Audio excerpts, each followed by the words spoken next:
Raut sir வந்து சொன்னாராம், Vadivel sir தான் நல்லா இருக்கும் அப்படின்னு சொன்னதாக நான் கேள்விப்பட்டாரு. அவர் கூட ஒரு இன்டர்வியூ இருந்தது. நீங்க நான் தான் வந்து இன்டர்வியூ பண்ணேன் சார். சோ கண்டிப்பா இந்த கதை உங்களுக்கு தெரிஞ்சிருக்கும் அப்படின்னு நினைக்கிறேன். அவர் வந்து என்ன சொன்னாருன்னா, ஃபர்ஸ்ட் நாங்க டீமோட உட்காந்து டிஸ்கஸ் பண்ணும்போது இந்த கதாபாத்திரத்துக்கு வடிவேல் சார் மாதிரி ஒருத்தர் இருந்தா கரெக்டா இருக்கும் அப்படின்னு சொன்னாங்க. அதுக்கப்புறம் வடிவேல் சாரே இருந்தா நல்லா இருக்கும் அப்படிங்கிற மாதிரி மாறி இருக்கு. அப்புறம் மலையாளத்துல பண்ண வேண்டிய படம் இது தமிழ்ல வடிவேல் சாருக்காகவே பண்ணணும் அப்படிங்கிற வந்து மாறி இருக்காரு.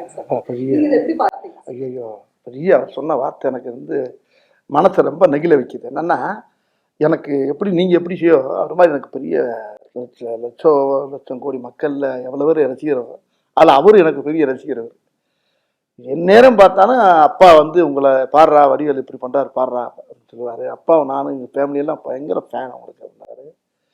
அப்படியே சார் நான் சின்ன பிள்ளைலேருந்து 12வது படிக்கிலேருந்து உங்கள் பார்த்துக்கிட்டேன் சார், நான் பயங்கர தீவிர ஃபேன் சார் நான் அப்படின்னு மாமன்னே என்கிட்ட ரொம்ப நேரம் சொல்லியிருந்தாரு.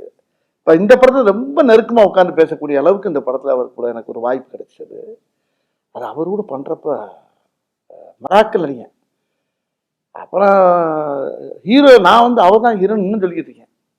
எனக்கு ஹீரோ அவர் தான்.